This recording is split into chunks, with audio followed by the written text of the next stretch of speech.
para que no nos volvamos locos. A ver, ahí iríamos. Lo que se plantea, y ya con estas partes finales acabo, como modelo de trabajo, como marco de sugerencia que luego se adapta, ¿qué estamos planteando? Estamos con pensar en una persona con discapacidad, en un adulto de 25 años, en una adulta o de la edad que queráis. Acaba un poco, sobre todo, el sistema educativo en el que está condicionado por otros aspectos, pero lo primero que estamos diciendo, lo que llamamos PCP, planificación centrada en la persona, es que tenemos un componente primero que es conocer en ese adulto de 25 años sus metas personales de vida y experiencias vitales que le gustaría. Algunos estaréis diciendo imposible con los que yo trabajo. Pues es posible con todos. Es verdad que con muchos hay que construir el proyecto de vida, porque por sí solos no le generan. Y es verdad que los más gravemente afectados requerirán una persona que represente, conociéndole y siendo identificación clara, pueda representar las preferencias, deseos y metas de esa persona, esté defendiendo su papel de avance en la vida cotidiana. Pero aquí estamos diciendo, PCP es identificar metas y experiencias vitales deseadas, que es preferencias, intereses, qué te gusta, qué objetivos tienes o no. Yo siempre pongo el mismo ejemplo. Hoy es viernes y mañana es sábado. Seguro que en la cabeza todos tenéis lo que vais a hacer el domingo. ¿Con quién? ¿De qué manera? ¿Y cuánto tiempo? Y eso es lo que te estimula para tener, después de 2 días más o menos de tema de trabajo, para poder descansar y comerte una arepa o hacer lo que sea oportuno con quien quieres hacerlo. Quiero decir, la vida se compone de pequeños objetivos, otros son mejora profesional. ¿Por qué vienes aquí? Normalmente vienes porque crees que te va a dar cierta información de utilidad, confirmar tus planteamientos, o debatir, o discutir, o generar nuevas iniciativas, o conversar con otras personas y otras entidades que te van a suscitar interés. Eso es un objetivo profesional vital que te activa personalmente. Lo que podemos hacer con una persona con discapacidad es que su vida sea repetitiva, porque creemos que es lo mejor para ellos, sin estar individualizada a lo que puedan querer hacer en esos pequeños objetivos de medio plazo, de plazo inmediato, que construyen la vida y el bienestar, la calidad de vida de cualquier persona. Entonces, cuando hablamos de esto es, aparte de pruebas y procedimientos, hay que conocerles bien. Hay que preguntarles, hay que hacerles participar, hay que ayudarles a construir, a veces teniendo oportunidades, qué metas pueden ser oportunas, luego esos pequeños objetivos de preferencia que pueden ser importantes para ir avanzando, ¿no? Eso es una parte de lo que hay que evaluar. Eso significa evaluarlo con la persona, familiares, profesionales, lógicamente coordinando un poco las organizaciones, organizando la respuesta. Pero significa eso. Y luego hay otro apartado más clásico de los profesionales, aquí está la escala SIS que os he presentado, en el cual evaluamos objetivamente sus necesidades de apoyo. No nos basta con su información y conocimiento y preferencias, sino que además decimos, bueno, objetivamente, de todos con los que trabajamos, quién tiene más necesidades de apoyo, quién menos, cuáles son comunes a todos para organizar la respuesta, en qué medida puedo comparar si vamos reduciendo su necesidad de apoyo en algunas áreas a lo largo del tiempo. Para eso necesitas una escala válida y fiable, como es la SIS. O sea, comparar entre muchos al tiempo, comparar a la misma persona a lo largo del tiempo, analizar las dimensiones internas. Eso es la parte de evaluación junto a informes técnicos de los profesionales distintos que tengan, que te deben ayudar a construir un plan de apoyo individualizado. Un plan de apoyo individualizado viene a venir de la síntesis de la información variada de evaluaciones diversas, de la información individual y de la información comparativa directa de necesidades de apoyo. Eso es lo que se está planteando en 2010, eso luego lo tienes que hacer es supervisar, lógicamente, y evaluar resultados, y los resultados que evalúes al final te van a dar un feedback para saber si a lo mejor había metas alejadas de la realidad y no las consigues, o eran tan fáciles que rápidamente hay que construir otras nuevas, o estaba lo que se analizó aquí pues ha tenido un avance importante en alguna área y en otras que no, entonces vuelves a aplicar para volver a replantear un poco el plan individualizado de apoyo. Esto es una dinámica de cada 1 o 2 años, no es cada 2 días, pero deberíamos tener objetivos vitales de calidad de vida, lo que hablemos mañana, al menos trimestrales, para saber en dónde necesita, para dónde vamos, qué estrategia utilizamos. Eso es lo que se está planteando. Bueno, eso sería básicamente, yo creo, pero os hago la síntesis final. Bueno, esperad, de información, os hago ahora la síntesis final, pero bueno, La revista Siglo Cero es esta, que ahora ya tiene este formato. Repito, en la página web que ahora os ponga, ahora vuelvo para atrás, todavía no nos vamos. Esta es la página web del instituto que yo dirijo. En la sección de publicaciones, ir ahí a la sección de publicaciones, y ahí encontráis en instrumentos de evaluación, encontráis muchos instrumentos gratuitos de lo que hable mañana, de calidad de vida, pero de lo que hablamos hoy de discapacidad intelectual, aparte de aquí lo vais a encontrar en este Servicio de Información sobre Discapacidad, que lo hacemos con el Ministerio de Sanidad de España. Bueno, hemos pasado por el de Trabajo, el de Educación, el de Sanidad. Llevamos 16 años, año a año, a veces empezando en octubre porque el dinero no llegaba, para que no veáis porque veáis que Colombia no es diferente. Quiero decir que a veces llegaba en abril, otra vez en octubre, un año no llegó nunca y tuvimos que agarrar una pequeña financiación, la gente en paro, en fin, bueno. Pero 16 años es mantenernos. Ahí hay más de 100.000 unidades de información, más de 5.000 libros o documentos enteros que podéis bajar en PDF.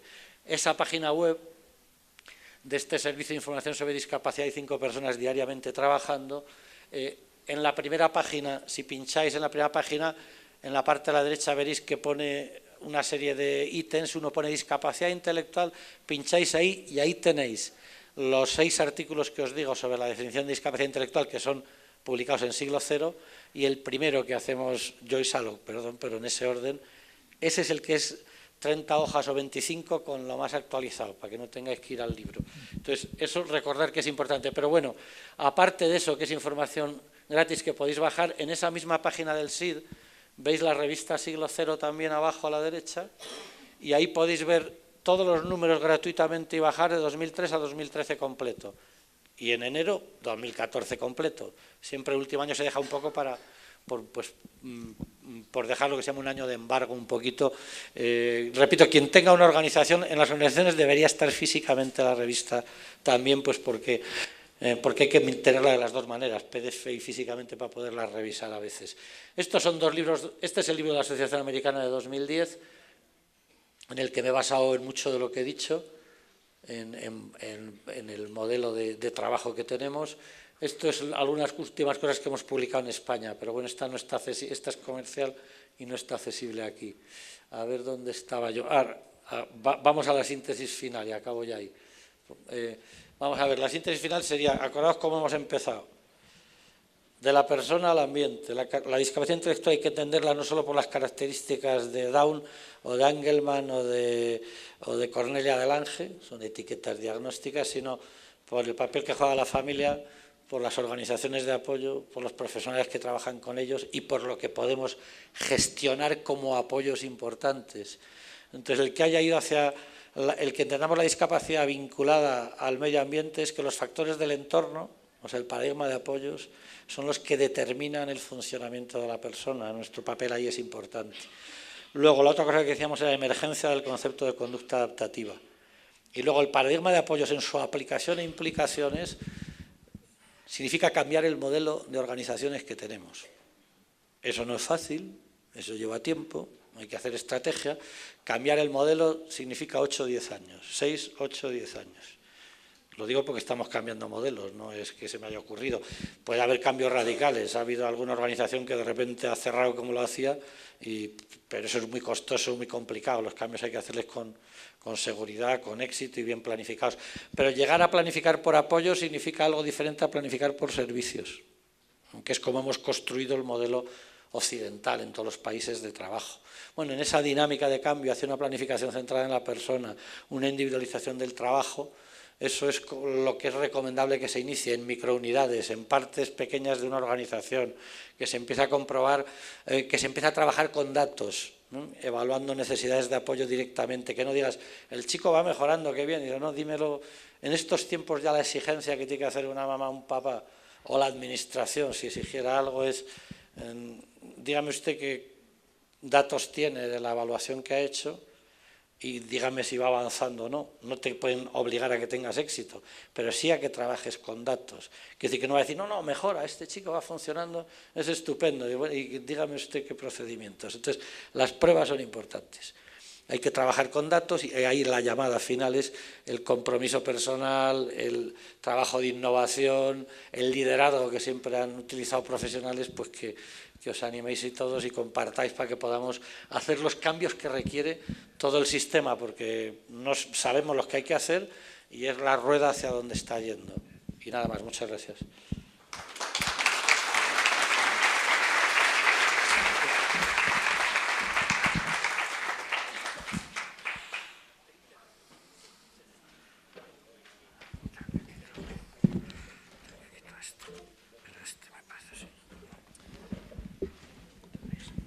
Muchas gracias, doctor Verdugo. Una excelente manera de iniciar esta mañana. Les recuerdo que tienen unos papeles en donde pueden hacer las preguntas que les vayan surgiendo con cada presentación y atrás tenemos personal que les estará recibiendo esas preguntas para el final de la mañana. Perdón.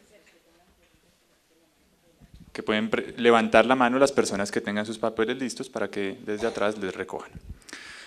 Bueno, seguimos entonces con nuestra siguiente conferencia, dirigida por la doctora Gloria Marina del Río Mantilla. Ella nos ha preparado categorización de discapacidad cognitiva.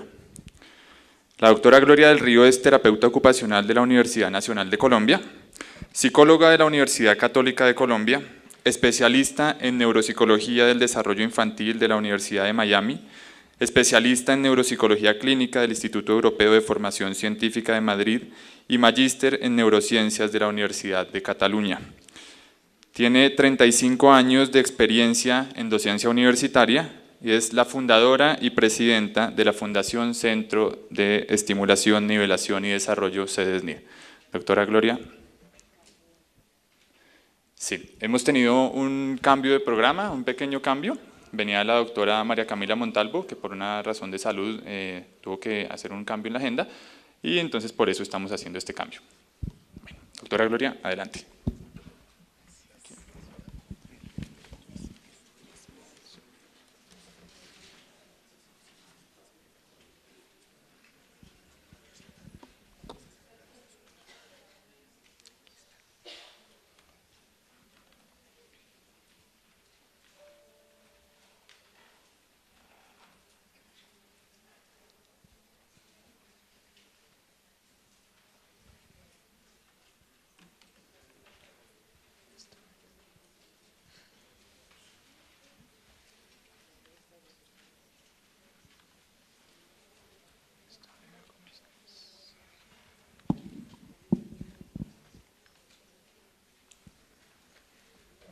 Gracias.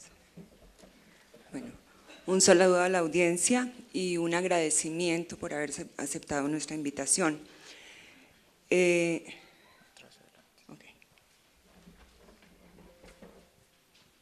El tema, como lo anunciaron, es la categorización en discapacidad cognitiva. Entonces empezamos por aclarar el término. Vamos a hablar de discapacidad cognitiva, más que de discapacidad intelectual. Esto es un enfoque clínico. Lo que vamos a ver es con el fin de que se haga, de que se tengan las herramientas para hacer un diagnóstico clínico de la discapacidad cognitiva. Hablamos de cognición teniendo en cuenta que la dificultad, la alteración, el déficit que encontramos en estas personas lo consideramos cognitivo. Hacemos una diferencia con intelectual en el sentido de la etimología de la palabra, considerando en nuestro medio, por lo menos en Colombia, un intelectual o la palabra intelectual tiene una connotación más académica. El intelectual es la persona que se dedica al estudio y a la reflexión de la realidad. Entonces, para nuestra conceptualización, dista un poco de la cognición, que es la capacidad de conocer, de entender, de razonar. que es en lo que hay alteración en la discapacidad cognitiva. De todas maneras, pues son posiciones frente al mismo tema y no vamos a entrar aquí en ninguna contradicción, sino simplemente en abordarlo desde el punto de vista clínico. Entonces lo vamos a mirar desde allí, como les digo, con el fin de la posibilidad de hacer un diagnóstico clínico y una intervención terapéutica. Entonces, vemos la cognición como la facultad de procesar información a partir de la percepción, el conocimiento adquirido, que es la memoria, y me voy a bajar lo mismo que el doctor Verdugo porque aquí queda uno muy incómodo. Qué pena. Bueno, a partir de la percepción, el conocimiento adquirido, la memoria y características subjetivas que permiten valorar, o sea, analizar y considerar ciertos aspectos en detrimento de otros, que es el razonamiento.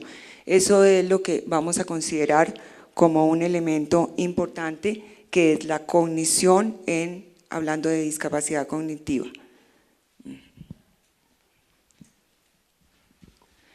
Entonces, vamos a mirar los componentes de la cognición.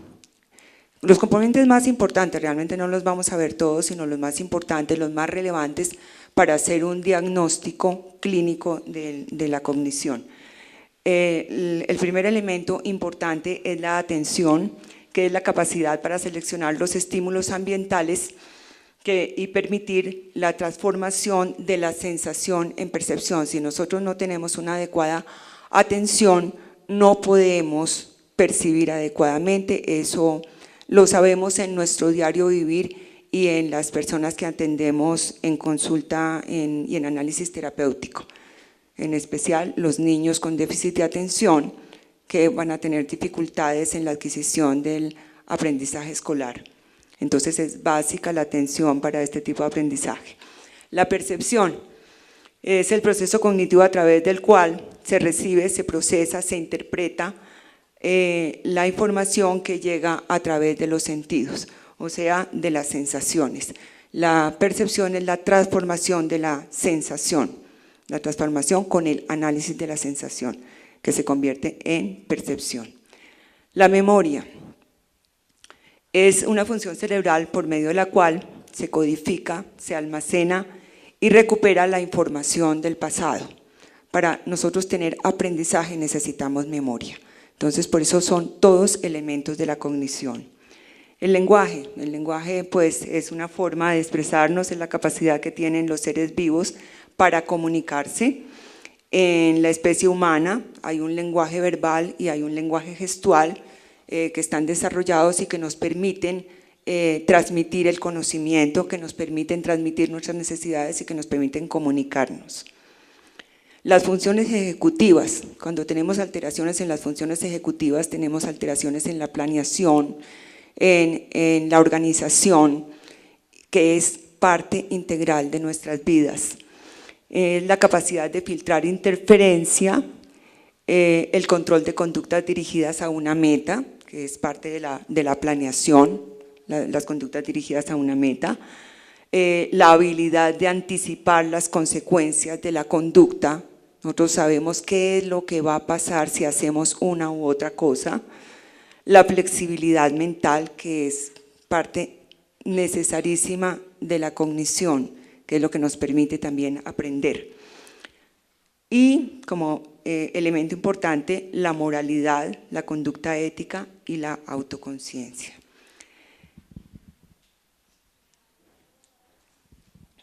Bueno, partimos de que si hay cognición, hay una intervención neurológica necesaria. Si nosotros no tenemos un desarrollo neurológico adecuado, no tenemos tampoco una cognición adecuada.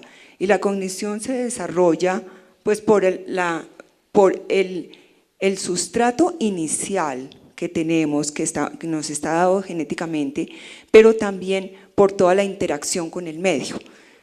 nosotros estamos en interacción permanente, en aprendizaje permanente y vamos desarrollando nuestro cerebro.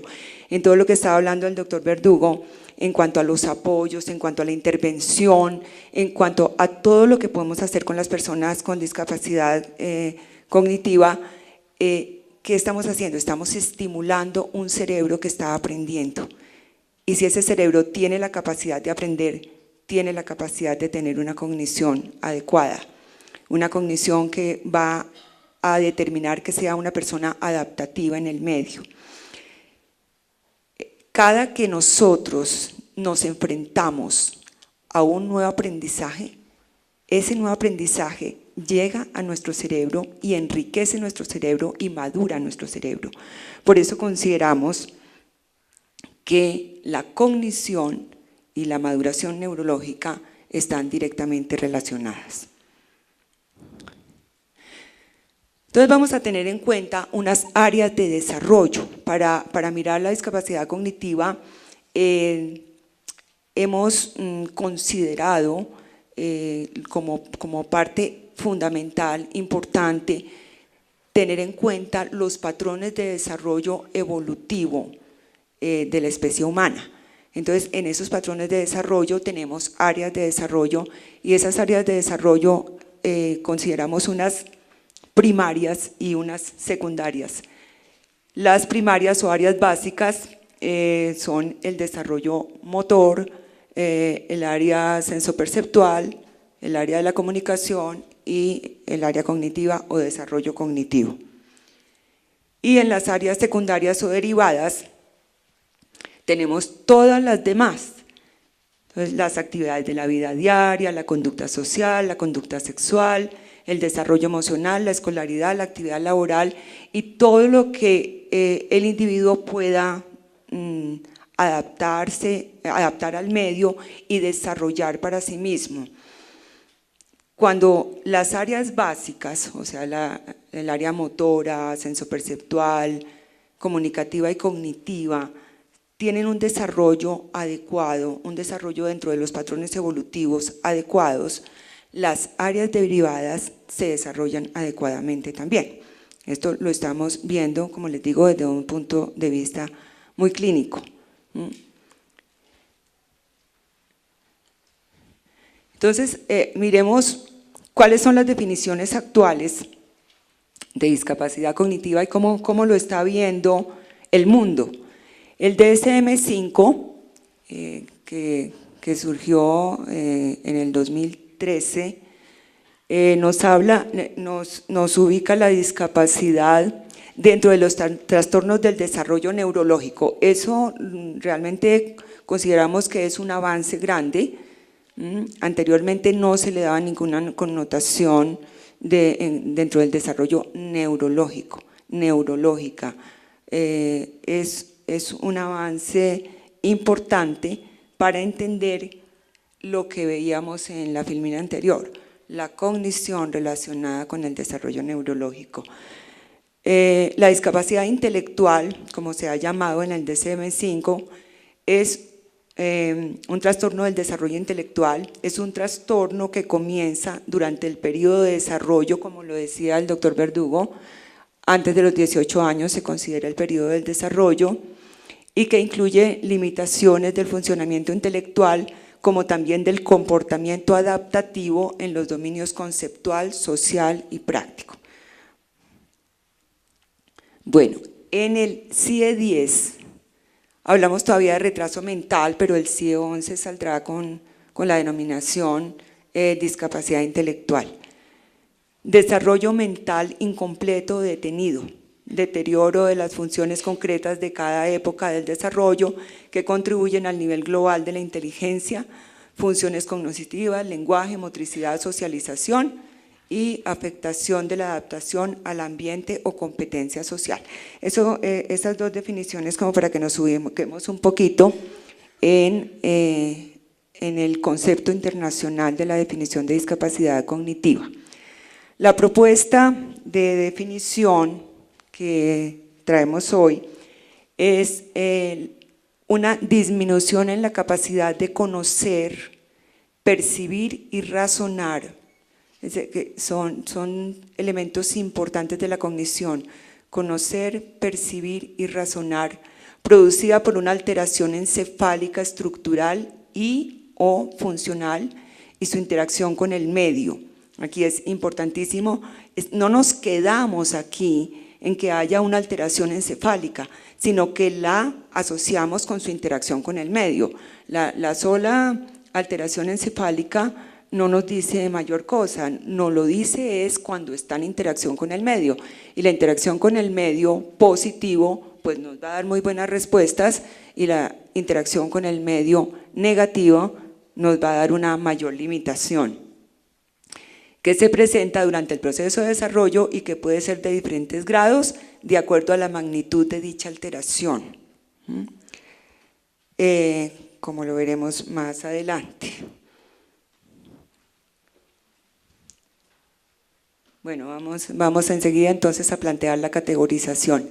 La idea de esta categorización es plantear la discapacidad cognitiva dentro del concepto de cognición o de inteligencia o de intelectualidad de la población en general, entonces plantearla como un continuo, no como algo diferente a lo que es la inteligencia de la población general, sino como un continuo que podría ir desde los niveles más bajos de comprensión hasta, pasando pues por toda la curva normal, hasta los niveles más altos. Ya no, obviamente hablando de discapacidad hablaríamos más o menos desde este nivel hacia atrás. Ahí estaría la cognición, pero sí el concepto de cognición como tal, el concepto de capacidad cognitiva dentro de un continuo. Es muy difícil que nosotros podamos hacer un diagnóstico limitándonos únicamente a los 4 grupos que hemos considerado siempre, que generalmente pues profundo, severo, moderado y leve, o ligero, como viene ahorita en el DSM-5. Es muy difícil que podamos hacer un diagnóstico ubicándonos únicamente allá. Como tenemos que pensar es en la individualidad de la persona, en que es un ser absolutamente diferente a todos los demás, que como cada uno de nosotros somos diferentes a todos los demás en nuestra capacidad cognitiva y en todo somos diferentes, somos seres individuales. Las personas con discapacidad cognitiva también son seres individuales y por consiguiente necesitan una caracterización más detallada para poder mirar su individualidad. Y ese es el planteamiento de esta charla. Planteamos 10 grados de discapacidad, que pues es poquito realmente para lo que estamos hablando de toda la población con personas absolutamente individuales, pero tratamos de que estos grupos nos den una mayor aproximación para poder hacer un mejor diagnóstico clínico para una intervención terapéutica. Entonces, vamos a ver rápidamente las 4 áreas básicas, no vamos a entrar en áreas derivadas que sí, pues están definidas en el libro del que estaban hablando. Vamos a hacer la presentación esta tarde de ese libro, el lanzamiento. Están todas las características con áreas derivadas. Aquí vamos a presentar solamente las áreas básicas porque es un poco largo porque estamos mirando las características de cada una de esas áreas en cada uno de los grados o niveles.